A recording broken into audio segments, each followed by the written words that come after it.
We've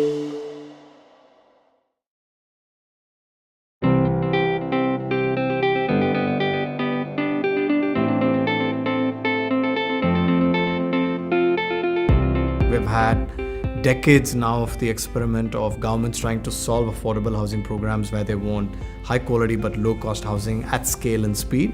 The labor is getting expensive, safety issues, noise issues, sustainability issues. The globe needs many solutions to address this problem because it's a seriously very complicated thing to solve.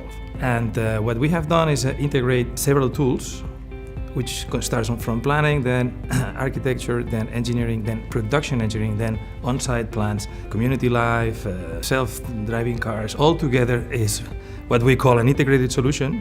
I think the industry is now coming to the belief that the core modules are probably going to be the same.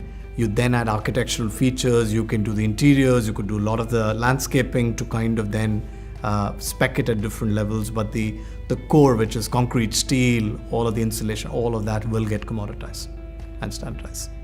The problem of the many policies that you find around the world trying to solve the affordable housing thing is that they are still going to low-rise spread planning solutions, which doesn't work.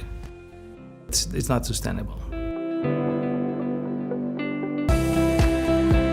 If you look at a place like Sydney or Los Angeles, they understand they need to densify, the cities are growing, the urban form needs to change, but then when you say transit-oriented development, they think 50-story tower blocks, but it doesn't have to look like that. The real challenge for cities is really how do we make them livable, even though they are high density. And I think Singapore is a great example.